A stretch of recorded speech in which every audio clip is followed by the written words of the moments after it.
CEM-vivant.com pour mieux vivre avec les ondes électromagnétiques de notre quotidien. Présente Sud Radio, la santé demain, Gilles Goncalves.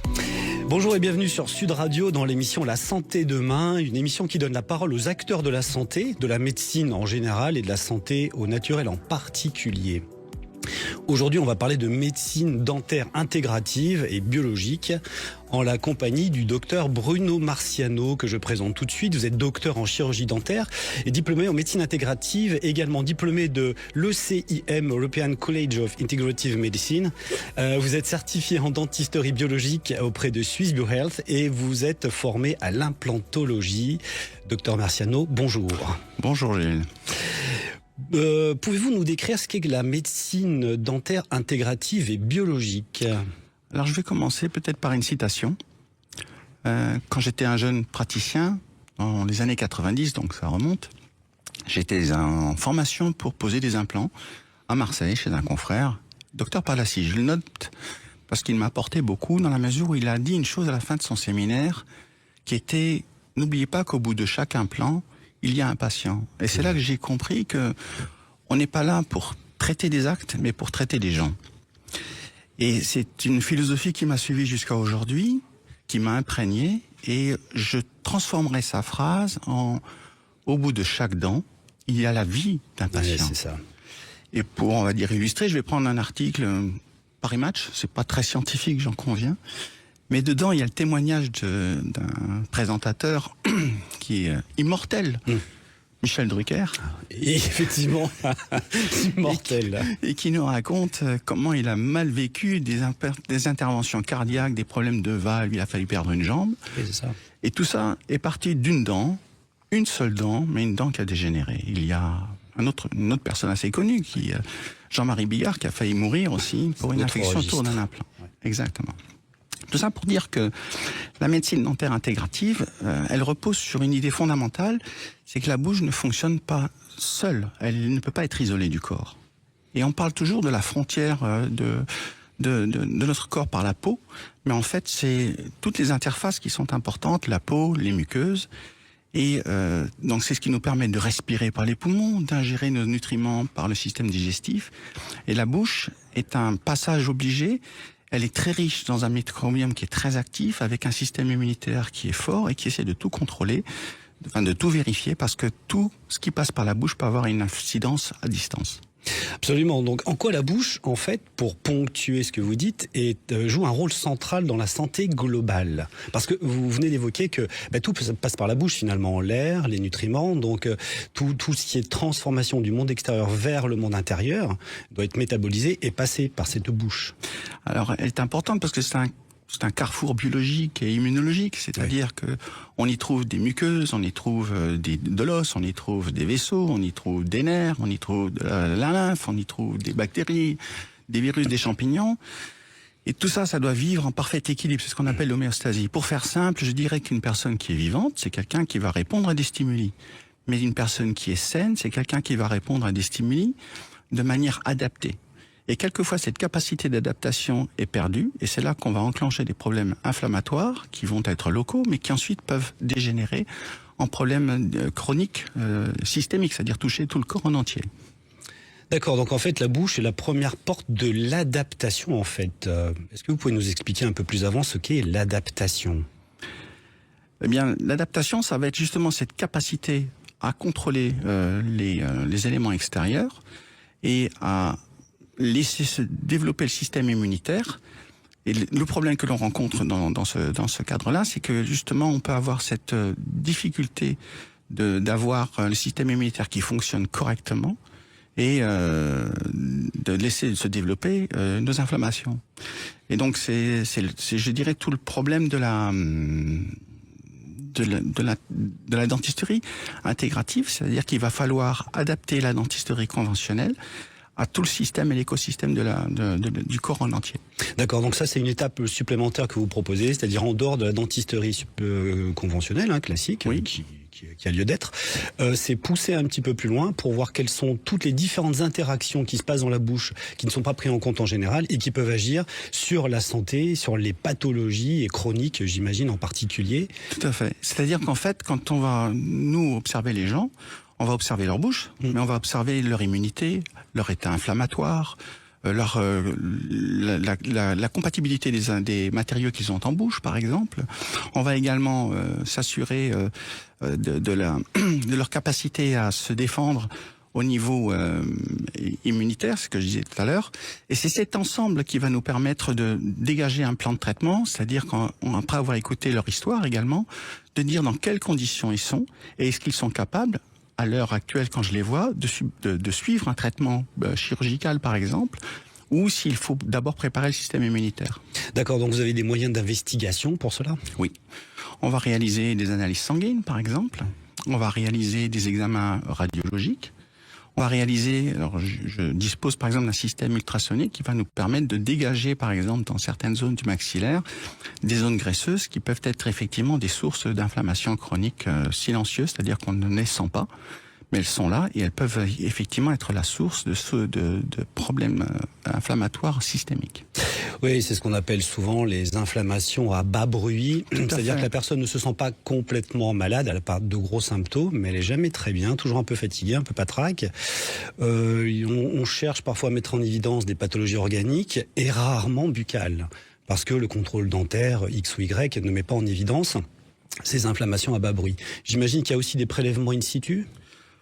Je dirais que pour ma part, la plupart du temps, c'est l'analyse sanguine qui va me permettre d'avoir des informations très importantes sur la capacité immunitaire à réagir aux problèmes de l'inflammation chronique. Il faut comprendre en fait pourquoi ça s'est passé. Par exemple, on a plusieurs champs perturbateurs dans la bouche. Alors en gros, on a les maladies parodontales, on a éventuellement les biomatériaux qu'on utilise pour restaurer les dents. On peut avoir les fameuses les cavitations graisseuses, on peut avoir des dents dévitalisées. Qu'on appelait les NICO avant. Exactement. Parce que ça s'appelait Neuralgic Induction Cavitation, c'est-à-dire qu'il y avait des gens qui avaient des problèmes de nerfs trijumeaux, et il a été mis en évidence que certaines de ces cavitations pouvaient être responsables de ces cavitations, problèmes neurologiques. Mais on pourrait appeler ça Kiko, parce que aujourd'hui on peut penser que certaines de ces inflammations, de ces produits inflammatoires qu'on retrouve dans ces cavitations peuvent être impliqués plus à distance sur des développements de maladies plus dégénératives, comme des cancers par exemple. D'accord, très bien. Je vous coupe quelques instants. On va tout de suite joindre le docteur Jean-Christophe Charrier pour la chronique. Sud Radio, la santé demain, Gilles Goncalves. Bonjour Jean-Christophe. Bonjour Gilles, bonjour à tous les auditeurs. Je suis avec le docteur Bruno Marciano, qui est chirurgien dentaire. Qu'avez-vous à nous proposer de votre côté pour soigner la sphère bucco-dentaire, mon cher docteur ? Alors, deux petites plantes intéressantes pour aujourd'hui, ça sera le laurier sauce et puis la girofle. On est parti pour le laurier alors, avec son nom latin s'il vous plaît. Ça fait classe, alors, ça fait toujours son petit effet. Oui. Alors c'est l'Aurus nobilis et il faut savoir qu'il est noble parce que il fait des baies qu'on appelle les bacca en latin et on se sert du laurier pour couronner les têtes à succès. Donc le baccalauréat vient de notre laurier noble. Ouais. Tel est laurier de César. Voilà, tout ça vient de cette plante-là. Donc c'est une plante qui est effectivement une grande puissance symbolique. Mais pour nos soins buccaux, elle va être intéressante parce qu'elle va nous aider à assainir la bouche, à la purifier, à drainer les gencives, à donner plus de confort à une bouche qui est en souffrance. D'accord. Voilà. Après, la girofle va venir compléter très fortement... Pardon de vous couper, docteur, mais vous le prescrivez sous quelle forme, en fait, ce laurier ? Alors, on va le prescrire soit en infusion, tout simplement, en bain de bouche qu'on pourra faire. En bain de bouche en plus, c'est-à-dire on peut l'ingérer et en plus s'en servir en guise de bain de bouche. Voilà, tout à fait. On va surtout l'utiliser pour les soins buccaux en bain de bouche qu'on va faire en gargarisme à recracher. Le laurier est souvent associé avec notre cuisine, avec les viandes, pour améliorer la digestibilité des viandes. C'est vrai. Ça, c'est une propriété plus interne, on va dire. Je confirme. Voilà. Et puis c'est aussi un diurétique léger, donc il nous permet d'éliminer certaines toxines de l'alimentation. D'accord, intéressant. Voilà. Mais ce qui nous intéresse en bouche, ça va être ses propriétés plutôt de drainage et puis de anti-infectieux local. Donc sur tous les soins de bouche, en bain de bouche par la suite, sur une petite semaine, c'est très bien. Et la deuxième plante, docteur Charrier? Alors, c'est la plante du dentiste par excellence. C'est l'odeur qu'on avait dans les cabinets dentaires quand nous étions petits. Maintenant, on a un peu moins cette odeur-là de génol. Donc, c'est le giroflier, Eugenia caryophyllata, qui est une plante magnifique que les dentistes connaissent bien, qui permet de désinfecter le matériel, mais qui a aussi des propriétés anesthésiques locales. Et qui a des propriétés qu'on va dire antinévralgiques, donc qui vont calmer les douleurs neurologiques liées à la souffrance dentaire. Ce qui est bien que si vous êtes en week-end, que vous avez une rage de dents, et ben c'est toujours bien d'avoir des clous de girofle à la maison qu'on va pouvoir mâchouiller. En cas d'abcès? En cas d'abcès, alors l'abcès c'est le dentiste qui va le soigner, hein. Faut pas. Au final, bien sûr, mais ça peut permettre de calmer un peu la douleur, n'est-ce pas? Ah, ça peut calmer beaucoup la douleur et alors vous pouvez faire soit le petit clou de girofle qu'on va mâchouiller et qu'on va placer au plus proche de la dent qui fait mal, mais ça peut être aussi des infusions avec des clous de girofle. Et si on a la chance d'avoir de l'huile essentielle de giroflier à la maison, on peut aussi, avec l'aide d'un coton-tige juste imprégné, faire juste un appui sur la zone très douloureuse pour calmer cette douleur. Eh bien, merci. Oui, je vous en prie. Si on l'utilise trop, on peut brûler un peu les muqueuses, donc c'est toujours à utiliser avec parcimonie, bien sûr. Merci, docteur Charrier. On vous retrouve la semaine prochaine et tout de suite, si vous le souhaitez, sur iempi.fr. CEM-vivant.com pour mieux vivre avec les ondes électromagnétiques de notre quotidien. Présente Sud Radio, la santé demain. Gilles Goncalves. Nous sommes de retour avec le docteur Bruno Marciano, chirurgien dentiste. Cher docteur, avec le temps, vous avez bifurqué vers votre pratique actuelle. Est-ce que vous pouvez nous expliquer votre trajectoire? Bien, je me suis rendu compte d'une chose, c'est que nous tous, ici, nous évoluons dans un cadre de confort, c'est-à-dire qu'on s'est fabriqué ou qu'on nous a aidé à fabriquer. Et tant qu'on a des questions qui se posent et des réponses dans ce cadre, tout va très très bien. Ce sont nos repères. Ce sont nos repères. Malheureusement, la vie, c'est pas que ça, la médecine non plus, et quelquefois on a des questions, on n'a pas la réponse dans le système. Des pertes de repères. Exactement. Et donc, pour trouver assez violente. Et donc, pour trouver une réponse, il faut sortir de cette zone vers une zone d'inconfort.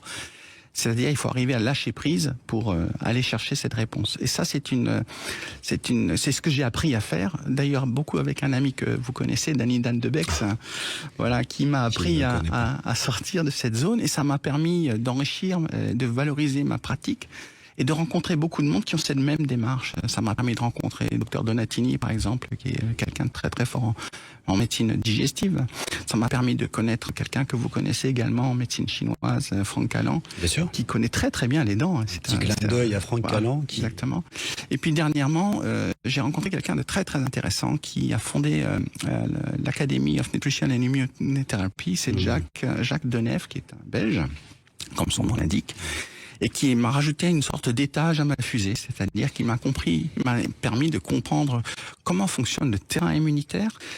Parce que en fait, nous sommes des praticiens qui ont envie d'opérer les gens pour qu'ils aillent mieux, mais quelquefois on est à contre-temps par rapport au système immunitaire. C'est-à-dire que moi, je peux décider d'une date d'un rendez-vous pour faire un traitement, mais je ne peux pas décider de la date où le système immunitaire est prêt à réparer. Parce que en fait, ça rejoint un petit peu la spécificité d'être opérateur quelque part, pour vous par exemple en bouche, mais cette opération, entre guillemets, elle s'insère quand même dans un terrain, dans un totem d'un individu.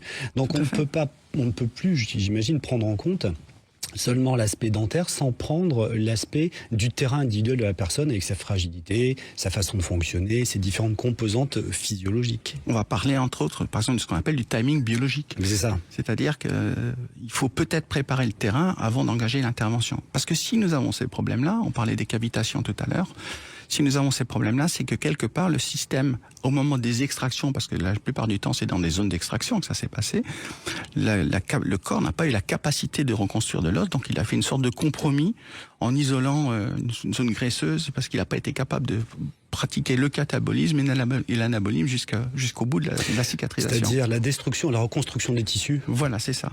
Et en fait, si vous voulez, le système immunitaire, c'est un peu comme une armée. C'est-à-dire qu'il faut une armée, il faut des armes, il faut des généraux. Et vous pouvez avoir un pays qui n'a pas d'armée, si vous l'envahissez... Oui, encore faut-il que ce soit la bonne cible, la bonne stratégie, au bon moment. Voilà. Et si vous avez une armée mais pas d'armes, vous êtes inefficace. Absolument. Du coup, par rapport à vos patients, en premier lieu, qu'est-ce que vous cherchez dans, par exemple, ce que vous avez appelé les champs perturbateurs, peut-être pour anticiper? Alors, on les a rapidement évoqués tout à l'heure. Il y a les maladies parodontales, parce que c'est un problème simplement. Ce n'est pas simplement un problème local. On va perdre nos dents si on perd l'os autour de nos dents. C'est comme pas de bras, pas de chocolat, pas d'os, pas de dents. Donc c'est un peu ça. Mais surtout, ça engendre un problème, on va dire, inflammatoire, qui n'est pas résident seulement au niveau de la sphère buccale, mais qui va aller vers d'autres organes. La bouche est en relation avec le système digestif. On commence à utiliser d'ailleurs la même terminologie en bouche que pour le système digestif, de dysbiose, de microbiote, de leaky-gum, comme on utilise le leaky gut dans le système digestif. Et quand votre gencive devient poreuse, par exemple pour les maladies parodontales, vous allez avoir des bactéries qui vont passer par cette porosité gingivale et qui vont aller à distance dans le corps. Alors, vous avez des bactéries, par exemple, elles ne vont pas directement créer un cancer, mais par exemple, Fusobacterium nucleatum, qui est un très très joli nom, va bloquer un peu le système de défense contre des cellules cancéreuses au niveau du cancer du colorectal. Vous avez Porphyroménage gingivalis, qui est une bactérie, on pense aujourd'hui qu'elle est impliquée dans les maladies neurodégénératives comme maladie d'Alzheimer. Donc c'est extrêmement important de gérer cette maladie parodontale. Ça veut dire aussi que dans nos dents, il y a des germes, pour synthétiser, et que certaines, par exemple, sont des bactéries, si je puis dire, anaérobies, donc qui n'ont pas besoin d'oxygène, qui sont bien cachées dans les tubulures dentaires, qui font des kilomètres, je crois, par dent, et qui, à un moment donné, arrivent à se glisser, au fur et à mesure des années, dans la circulation sanguine, et quand elles arrivent dans la circulation sanguine, elles font les dégâts. Oui, là vous parlez en fait des bactéries qu'on retrouve dans les dents, pas autour des dents. Mais c'est très intéressant ce que vous dites, parce que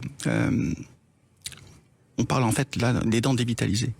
Et les dents dévitalisées, ça montre quelque part, c'est un échec thérapeutique parce qu'on n'a pas pu garder une dent vivante. Et nous sommes la seule spécialité médicale au monde qui fait tout pour garder un organe mort dans le corps, au prix d'exploits techniques quelquefois. Alors ce n'est pas une critique, c'est un constat biologique.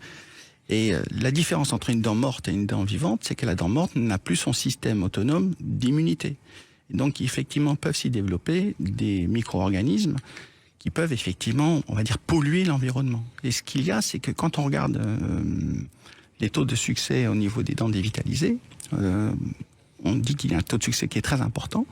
Quand on regarde par rapport à des radiographies normales, mais quand on regarde avec des radiographies 3D, il y a des publications qui semblent montrer que le taux de succès est à 45% à peu près.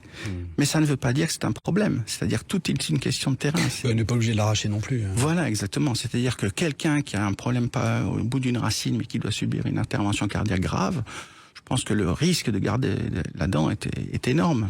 En cardio, il l'arrache. Exactement, tout à fait. Ça se discute même pas, je dirais. Par contre, sur quelqu'un qui est très sain, qui fait beaucoup d'activités sportives comme vous, même une dent dévitalisée ne va pas forcément créer un problème. Elle reste fonctionnelle, elle reste confortable, etc. Mais j'ai une anecdote assez intéressante. Allez-y. J'ai une patiente qui vient me voir et qui a eu un accident de moto. Et son accident de moto fait qu'elle n'arrive pas à réparer son épaule. C'est-à-dire que l'épaule ne monte pas très très haut comme ça. Et elle fait un peu de médecine chinoise. Et puis elle a été, malgré les visites chez le kiné, ça ne s'arrange pas. Elle vient me voir, elle me dit, écoutez, regardez voir si j'ai pas quelque chose au niveau de la bouche. Donc on fait un examen buccal, un examen radiologique. Et elle n'a qu'une seule dent qui est dévitalisée. Et franchement, le travail est bien fait par le chirurgien dentiste.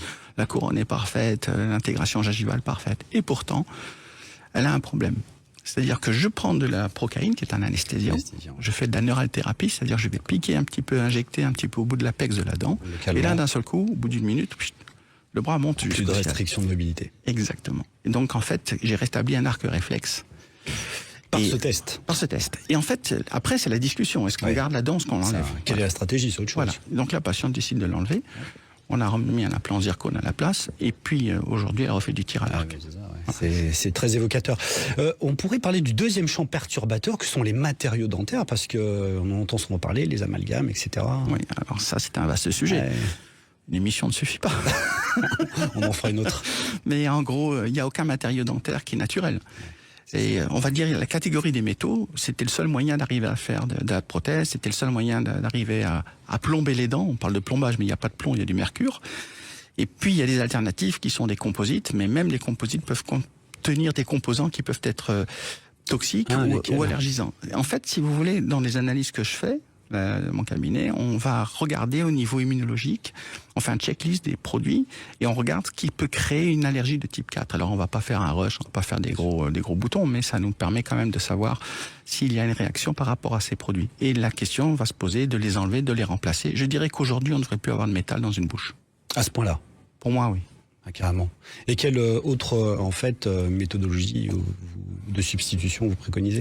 Alors, aujourd'hui, on va dire qu'en prothèse, on a la capacité de travailler avec de la zircone ou de la céramique pure. Sur les amalgames, c'est un sujet qui est délicat parce que les moments où vous avez le plus de mercure qui s'échappe, c'est au moment où vous les mettez ou le moment où vous les retirez. D'accord, donc au moment de l'intervention, vous voulez dire? Voilà, et donc normalement quand vous retirez des amalgames, vous devez prendre des précautions particulières. C'est tout un système de protection, il faut mettre un champ opératoire, enfin il y a tout un protocole si vous voulez à mettre en place pour éviter, on va dire, d'envoyer de la vapeur de mercure chez le patient ou chez l'équipe traitante également. Et oui, parce que si c'est pas fait, on va l'ingérer. En tout cas les vapeurs. Ouais, effectivement. Est-ce qu'on peut parler des cavitations osseuses? Parce que je pense que c'est quelque chose qui est assez méconnu. C'est très amusant parce que j'ai vu dans une revue grand public en Allemagne des publications là-dessus. Alors que la plupart des médecins et des chirurgiens dentistes ici l'ignorent. C'est très rare. Hein. Voilà. Et donc en fait, oui, c'est ce que j'ai expliqué tout à l'heure. Le problème de ces cavitations qu'on a évoquées tout à l'heure, en fait, c'est qu'elles contiennent un peu graisseuses, si je peux me permettre, pour tout à revenir. Fait. C'est celle-ci. Et en fait, elles contiennent beaucoup de ce qu'on appelle des chémokines ou pro-inflammatoires. 30 à 40 fois plus que dans un os qui est sain. Et donc, ça crée une inflammation locale, mais qui est silencieuse, parce qu'on n'arrive pas à la sentir. Mais ça, c'est un problème d'interleukine, on ne va pas rentrer dans les détails. Les fameuses inflammations à bas bruit, dont la plupart des gens souffrent, en fait. Voilà, sans le savoir. Sans le savoir, puisqu'elles sont à bas bruit. Voilà. Tout son nom. Quel système de déduction. Incroyable. Intelligence. Et en plus, en même temps, effectivement, elles peuvent être la source de ces chémokines peuvent sortir de ces zones-là. Il y a dans le système sanguin. Et à ce moment-là, nous, on mesure, par exemple, le taux de rente dans les analyses sanguines pour savoir s'il y a une inflammation chronique qui existe. Et ce qui est très intéressant, c'est qu'on a de plus en plus de patients qui sont adressés par des médecins, par exemple par des médecins oncologues, qui sont bloqués dans leur traitement parce qu'il y a quelque chose qui les gêne. Et donc, ils nous adressent les patients pour savoir s'il y a des champs perturbateurs qui peuvent effectivement créer un phénomène inflammatoire qui perturbe leur traitement. Moi, je pense que dans toutes les pathologies chroniques, il faudrait en fait investiguer vers ce que on vient d'énoncer. Le mot de la fin, parce qu'on arrive au terme de cette émission qui est passionnante, quel message final souhaiteriez-vous faire passer, cher docteur ?